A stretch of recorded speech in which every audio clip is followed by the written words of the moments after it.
When it comes to addictions and bad habits, most people fail to get rid of them because they are making their situation even worse. They want to quit cold turkey. They just want to quit all of the sudden and never do it again. And you have to understand that you can really mitigate all of that. You can really understand that there are strategies that you can implement to get over it and make it easy for you to get rid of that bad habit or that addiction. Let's take your phone, for instance. You can replace the things that you do on your phone that are toxic, like staying on TikTok or on social media, with something else. You can play a game. You can play Sudoku. You can play chess. Whatever it is, you can still do something. Because if you take that opportunity away from you, you are going to have a lot of dead space where you feel the need to touch your phone. You feel the need to look at your screen because there is nothing else good in the environment.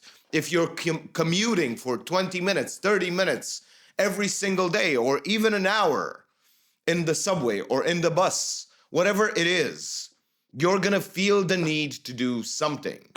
You have to understand that you can replace those things as opposed to quitting cold turkey. That's how people really make it very difficult on themselves. But there is another aspect. There is this aspect of actually being 100% all the time. You have to understand that perfection, 100% perfection when quitting something is almost always impossible. All you have to do is understand that 80% is better than zero. 80%, just quitting 80% is better than zero because that 20% is manageable. Not only is it manageable, but you can also quit that as well afterwards. So take it in steps.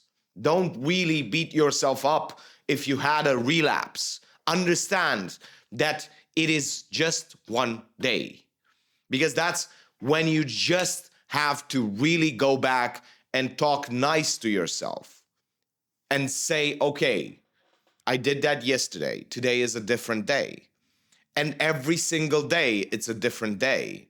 And you've done it for, I don't know, 3 weeks, 5 weeks, whatever it is. And then you relapsed. You went back to your old habits, either because you were angry or bored or whatever emotion you were feeling at the time. And you started doing it. And then the next day, it's another day. Just give yourself permission for one day to just go all out, as long as you already did go all out. And then the next day, it's a new day. And you have to understand that if you manage to do it for 5 weeks, you're going to start and do it for one day again. And then 2 days, and then 3 days, and then 5 weeks again. That's why this 80% rule is amazing, because most people are not true addicts. They are just a little bit addicted. They are just a little bit entrenched in those behaviors. They're not really addicted to the point where they can't help themselves and they just go on a bender and never ever meet themselves, that person, that self that wants to quit. Never. They just keep on going, self-destructing. Those are real addicts. But most people are not like that. So this advice is for those people who actually don't feel so much addiction. They don't feel the compulsion to do all of these things. Make it easy on yourself. Do 80% less, and that's good enough. It can be 100%, but if you relapse, if you go back to your old bad habits, understand that it's only a day, and the next day, it's a new day, and you can start over. But you still keep those days that you did when you started. You don't reset the count. Try to understand that it's never good to reset the count. You had 5 weeks, now it's 5 weeks and 1 day. It didn't erase all of these 5 weeks. It just made it that it's 95% accuracy. That's great. And then 5 weeks later, it's 97.5.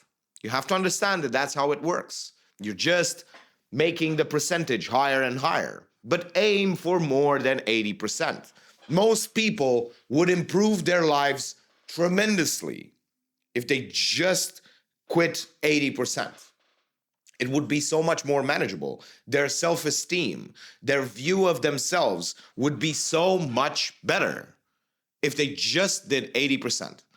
But you see, they want perfection. They want 100% or nothing. And that's the problem. That is the problem. They are just addicted to also doing 100% all the time. No, 80% perfect is perfect enough.